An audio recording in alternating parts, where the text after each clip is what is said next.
जय निषाद सभी भाइयों और बहनों को। आज वाली इस वीडियो का मेरा बनाने का मेन मकसद यह है कि अपने निषाद वंश के कुछ ऐसे महान सम्राट हुए जिन्होंने अपने दम पर, अपने बदौलत अपने समय के सबसे महान राजवंशों को भी हराकर अपना राजपाट स्थापित किया, अपना शासन व्यवस्था स्थापित किया, अपने काल में अच्छा शासन किया, अपना सिक्का चलाया और उन महान राजाओं को इतिहास में एक उच्च सम्मान मिला हुआ है। परंतु निषाद वंश के ही लोग आज वैसे महान सम्राट को, वैसे महान राजाओं को नहीं जानते हैं।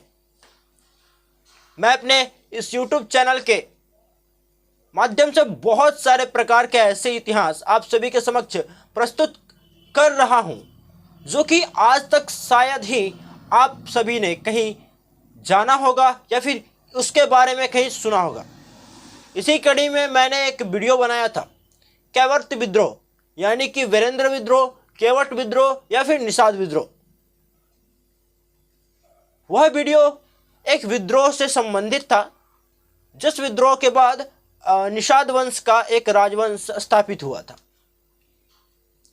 परंतु इस वीडियो पर ज़्यादा व्यू नहीं आए।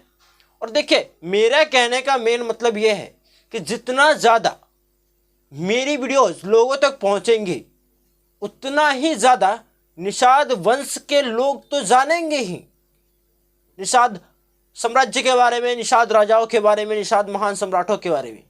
इसके अलावा दूसरे कास्ट के लोग, दूसरे वंश के लोग भी उनके बारे में जानेंगे। इसका मतलब यह है कि वे ज़्यादा प्रचलित होंगे। हमारे सम्राट के बारे में, हमारे राजाओं के बारे में जब लोग जानेंगे, जब दूसरे लोग भी जानेंगे, तो जो आपके प्रति उनका सोच है, उस सोच में बहुत सारे प्रकार के बदलाव आएंगे। तो दोस्तों, मैं आपको एक चीज़ से तुलना करना चाहूँगा। सनातन धर्म में आज के समय तक, कलयुग तक, केवल एक शूद्र वंश का राजा हुआ था जो कि था महापद्मनंद, यानी नंद वंश का संस्थापक। उसने महज 22 से 23 वर्ष, ज़्यादा से ज़्यादा 26 वर्ष तक उसका शासन रहा था। परंतु उसको आज 95% से भी ज़्यादा लोग जानते हैं। उसके केवल कास्ट के ही नहीं बल्कि अदर कास्ट के लोग भी उसे जानते हैं। इतने कम टाइम तक उसने शासन किया, फिर भी उसे सभी लोग जानते हैं।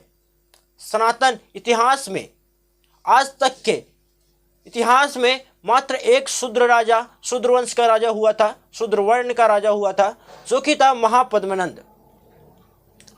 और मैं बताना चाहूँगा आप सभी को, हमारे जो निषाद वंश के राजा हुए, जिनके बारे में पूरे ऑथेंटिक सबूत के साथ इस वीडियो में मैं बात करने वाला हूं, उन राजाओं ने दशकों तक ही नहीं बल्कि सैकड़ों सालों तक शासन किया था। जी हाँ, सैकड़ों सालों तक। चलिए वीडियो को शुरू करते हैं। तो वीडियो को एंड तक जरूर बने रहिएगा और सारे सबूत मैं इस वीडियो में आप सभी को देने वाला हूं, जिसके बाद आपके अंदर एक अलग ही मोटिवेशन आएगी अपने राजवंश के और अपने राजाओं के प्रति जानने के बाद। चलिए वीडियो को शुरू करते हैं। वीडियो में लास्ट तक जरूर बने रहिएगा। तो सबसे पहले हम लोग बता दें आप सभी को, और सबसे पहले हम सभी जान लें कि इनका शासन कहाँ पर था। जगह जानना सबसे पहले जरूरी है। मैं आप सभी को बता देना चाहूँगा, उस समय का बंगाल जो कि भारत में था और आज का बांग्लादेश, वहाँ के वीरेंद्र राज्य कहे जाते थे उस समय के। मैं आपको एक फ़ोटो भी लगा दूंगा।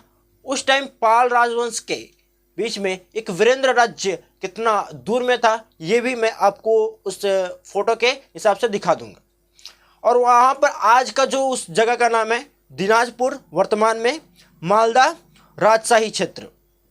ये जितने भी क्षेत्र थे, 3 नाम मैंने बोले, ये सारे क्षेत्र उस टाइम में निषाद वंश के राजाओं के अंतर्गत आते थे। उनका शासन था इस क्षेत्र पर, उसे उस समय में वीरेंद्र कहा जाता था। इस पर तकरीबन 50 वर्ष से ज्यादा, यानी 50 वर्ष से ज्यादा, दशक नहीं शताब्दी में 50 वर्ष से ज्यादा, कुछ लेख के अनुसार 50 वर्ष है और उससे ज्यादा तक इनका शासन रहा था उस पर, ये कुछ लेख के हिसाब से है। ये जो हमारे राजा थे जिन्होंने इस पर 50 वर्ष से ज़्यादा शासन किया था इस क्षेत्र पर, वीरेंद्र राज्य पर, तो इन सभी को आज बेहद कम लोग जानते हैं। मैं बता देना चाहूँगा उस टाइम का सबसे बड़ा डेंसिटी था पाला डेंसिटी, पाल राजवंश।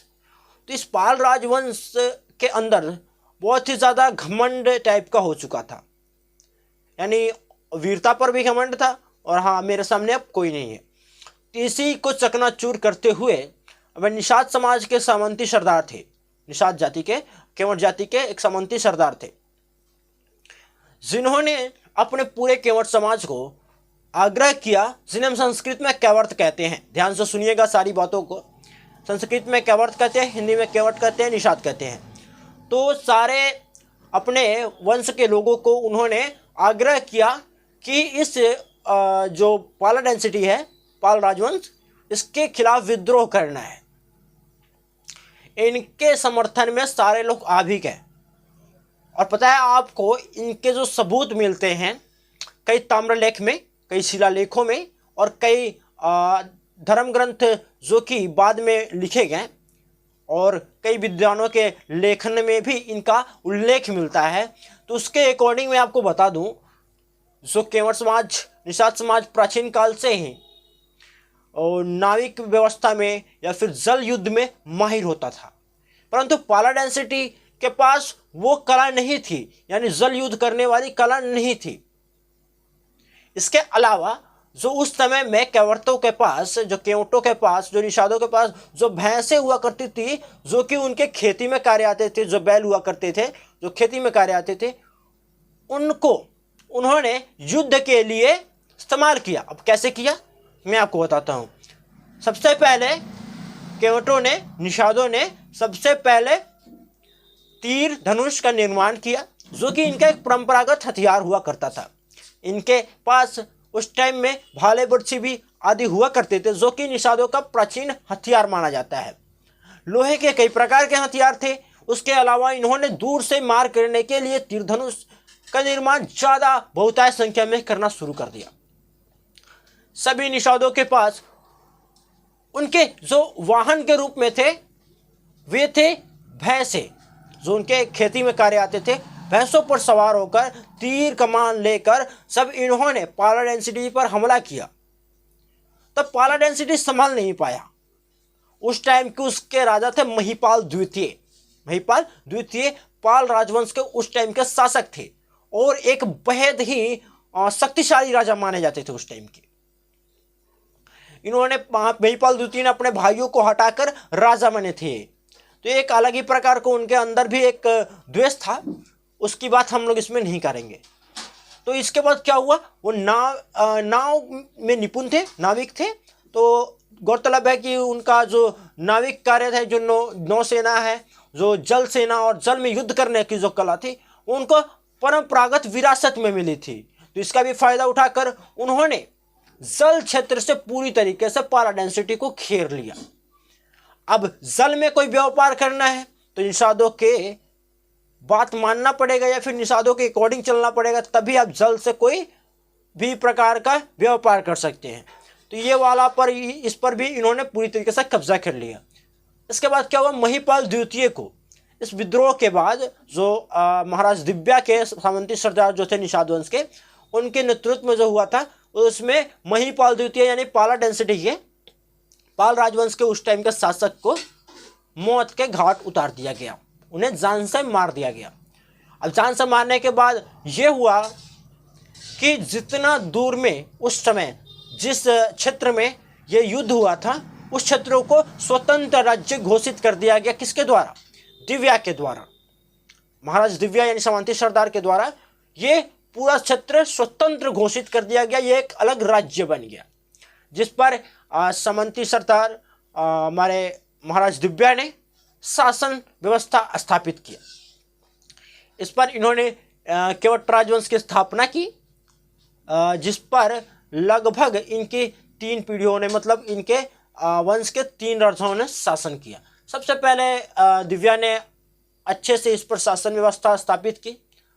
यहाँ के लोग इनसे काफ़ी खुशहाल भी हुए। इसके बाद केवट समाज में बहुत ही ज़्यादा विकास भी हुआ था, इसके बाद ही हुआ था। आज के बंगाल के महिष्य समाज के लोग जितने भी हैं, चासी केवड़ता और जालिया केवड़ता, ये जितने भी विकसित हैं, ये सब इसके बाद हुआ था। और उससे पहले भी इनके पास काफ़ी क्षेत्र में भूमि थी, जल थी, जंगल थी, ज़मीन थी, ये सभी इन्हीं के थे। बट उसके बाद इनका विकास काफ़ी ज़्यादा हुआ था। तो इसके बाद क्या हुआ, मैं आप सभी को आगे बता देता हूँ। जो विद्रोहियों का जो ये मतलब कि राजवंश का जो प्रमाण मिलता है, जैसे कि बहुत लोग ऐसे बोलेंगे कि इसका प्रमाण कहाँ कहाँ पर है, तो मैं आप सभी को 5-6 प्रमाण दे देता हूँ कि कहाँ कहाँ पर इनके प्रमाण मिलते हैं। इन राजाओं के, हमारे निषाद वंश के राजाओं के प्रमाण मिलते हैं। और तो सबसे पहले मैं आप सभी को बता दूँ, संध्याकर नंदी द्वारा रामचरित्र, एक संद्राकम नंदी जो एक महान लेखक थे, उनके द्वारा रामचरित्रम लिखा गया है एक पुस्तक, जिसके अंदर इसका अच्छे से उल्लेख मिला है और वहाँ पर उसमें मौजूद है इस पुस्तक में। उसके बाद राज्यपाल का भटूरिया शिलालेख, जो शिलालेख भी मिला है, उसमें भी इनका उल्लेख है। भोजवर्मन एक जाट राजा थे, जाटवर्मन या फिर भोजवर्मन, ये निषाद वंश के एक राजा थे। इनके बेलवा प्लेट में, यानी इनके जो ताम्र प्लेट जो मिलते हैं, इनके उस प्लेट पर भी इसका पूरी तरीके से निषाद केवट नेम के अकॉर्डिंग इनका, इन राजाओं का उल्लेख पूरी तरीके से अच्छे से मिलता है। मदनपाल और मनाहली कपूर प्लेट शिलालेख, इनके द्वारा जो प्लेट एक शिलालेख खोजा गया था, इन पर भी इनका पूरी तरीके से अच्छे से उल्लेख मिलता है हमारे इन राजाओं के बारे में। वैगदेव का कमोली ताम्रपत्र शिलालेख, इस ताम्रपत्र शिलालेख में भी इन महान राजाओं के बारे में अच्छे से जानकारी आपको मिल जाएगी। तारानाथ का भारत में बौद्ध धर्म का इतिहास, तो तारानाथ का जो बौद्ध धर्म का इतिहास जो लिखा गया था, इसमें भी महिपाल द्वितीय को किसने मारा, उसके बाद किसने अपना राजवंश स्थापित किया, किसने किस क्षेत्र पर कब तक शासन किया, बतौर उसमें केवट निषाद कैवर्ता सरनेम के साथ, उसमें शब्द के साथ इसका जिक्र मिलता है, जो कि एक निषाद वंश के लिए गौरव की बात है। और आखिर में आप सभी को बता दूं कि इन विद्रोहियों की पहचान महान जो विद्वान थे उनके द्वारा कैसे किया गया, क्योंकि उस टाइम के सामंती सरदार थे और उस टाइम के हिसाब से आज के जातीय व्यवस्था और वंश के हिसाब से उनका पहचान किससे मिलता है, किससे जुड़ता है, ये भी जानना बेहद ज़रूरी है। तो इस वीडियो में आप सभी को बहुत ही अच्छे तरीके से सब कुछ जानने को मिलेगा। प्रारंभिक प्राचीन में कैवर्तो जो ये राजवंश था, इसका जो संबंध है नाविकों, मछुआरों, वनवासी शिकारियों, यानी कि निषाद वंश और जंगल और समुद्र के एक्टिव हमलावरों के तौर पर किया गया है, जो कि एक मतलब कि मजबूत वर्ग था, जो कि लड़ाकू वर्ग था, जो कि अपने हक अधिकार पर जब बात आती थी, जब उनके स्वाभिमान पर बात आती थी, तो इतने बड़े राजवंश को भी सकनाचूर कर सकते हैं। तो आप समझ सकते हैं कि ये कितने लड़ाकू और कितने स्वाभिमानी लोग हुआ करते होंगे। तो इस सभी को मैं बता देना चाहूँगा आप सभी को कि ये जो निषाद वंश के जो राजा थे, इनका शासन व्यवस्था बहुत ही अच्छा था उस समय में। और इनके द्वारा मैं जो सिक्का चलाया गया था, जो उनका मुद्रा चलाया गया था, उसका भी फोटो मैं लगा दूंगा, आप देख लीजिएगा। इसमें जो सिक्का है ना, तो इसमें इस सिक्के पर एक पुरुष है, एक तरह से समझ सकते हैं उस टाइम के राजा का फोटो होगा। एक हाथ में उन्होंने तीर धनुष रखा है, एक हाथ में ये क्या रखा है ये क्लियर नहीं हो पा रहा है, एक हो सकता है राजदंड, हाँ जी हाँ, राजदंड के तौर पे ये दिख रहा है। एक राजदंड और तीर कमान इन्होंने हाथ में रख रखा है। और ये तकरीबन 640 से लेकर 730 ईसा पूर्व के समय का निषाद राजाओं के द्वारा चलाया गया अपने क्षेत्र में, अपने राज्य में सिक्का है। ये एक प्रमाण देता है कि निषादों का उस टाइम का साम्राज्य कितना विकसित था। इन्होंने अपना सिक्का चलाया था। अब बहुत सारे कारण हैं, जैसा कि मैं आपको बता दूं, ये जो पाला डेंसिटी था वो बौद्ध धर्म से संबंधित था, बौद्धों से संबंधित था। और बौद्धों में जीव हत्या एक तरीके से मना है, तो ये कुछ ज़्यादा ही धर्म के अकॉर्डिंग काम किया करते थे पाला डेंसिटी के लोग। तो इन्होंने क्या किया, हमारे जालिया कैवर्ता यानी केवटा निषाद समाज, शिकारी समाज को इन्होंने बहुत सारे इन पर प्रतिबंध लगाना शुरू कर दिया। इन्होंने सबसे पहले तो बोला कि आप मछली का शिकार या फिर किसी प्रकार का शिकार नहीं कर सकते हैं। इन्होंने नानुकुर करके मान लिया, ना मानते हुए भी ये बात इन्होंने मान लिया। उसके बाद क्या हुआ, इन्होंने अपने खेती के लिए जो भूमि थी उस पर अपना खेती प्रारंभ किया। उसके बाद क्या हुआ, खेती के लिए भी जो भूमि थी इनके पास, उसके लिए भी इनको टैक्स देना पड़ता था। अब बात आ गई स्वाभिमान की, हमारा जो खेत है, हमारा खुद की भूमि है, तो टैक्स लेने वाले तुम कौन होते हो? एक तो हमारा जो ओरिजिनल कार्य था उसको तुमने छुड़वा दिया, हमने बात मानकर अपना खेती स्टार्ट किया और खेती पर भी तुम्हें टैक्स देना पड़ेगा। अब ये बात निषादों के केवर्तों के मन के ऊपर जाने लगी। तब क्या हुआ उसके बाद आप सभी को मैंने बता ही दिया कि इतने बड़े साम्राज्य को उखाड़ कर फेंक दिया निषादों ने और अपना एक अलग साम्राज्य बना लिया।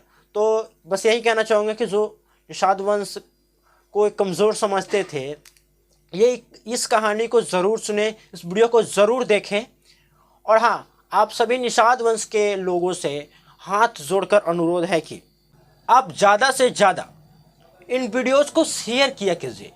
ज़रूरी नहीं है कि अपने ही कास्ट के लोगों के पास इस वीडियो को शेयर किया जाए, अपने कास्ट के अलावा दूसरे लोगों के पास भी इन वीडियोज़ को शेयर किया कीजिए। इससे क्या होगा, इससे यह होगा कि हमारे जो महान पूर्वज हैं उनके बारे में और लोग जान सकेंगे, उनका हिस्ट्री जान सकेंगे, और जिनके अंदर निषादों के लिए, केवट समाज के लिए गलत भावनाएं हैं वो दूर हो पाएगी। क्योंकि उनको इतिहास पता नहीं है, इसलिए वो गलत सोचते हैं। जिस दिन वो हमारे गौरवशाली इतिहास के बारे में जान जाएंगे, उनकी जो सोच है वो जरूर बदलेगी। और उनकी सोच बदले या ना बदले उससे हमारा कोई मैटर भी नहीं है। हमारे समाज का सोच बदलना चाहिए। हमारे समाज के जो युवा हैं, हमारे समाज के बहनें हैं, जो युवा है, युवतियाँ हैं, उनका सोच बदलना चाहिए।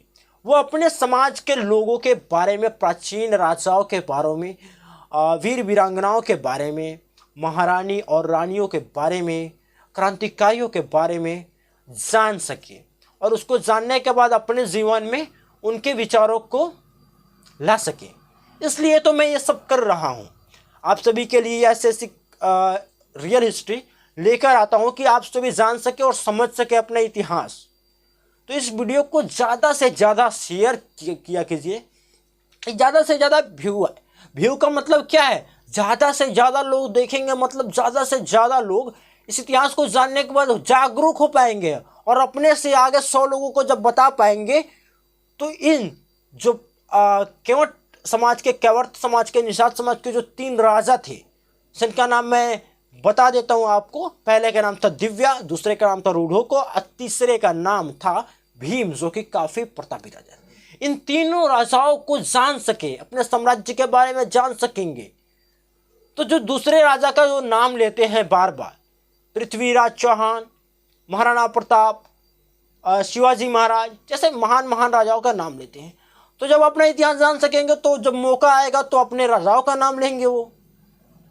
तो इसलिए मैं चाहता हूँ कि ज़्यादा से ज़्यादा वीडियो शेयर किया कीजिए, जिससे वे लोग अपने राजाओं पर गर्व कर सके और अपने महान सम्राटों पर गर्व कर सके और उनका नाम प्रमोट कर सके आगे दूसरे राजाओं को छोड़कर।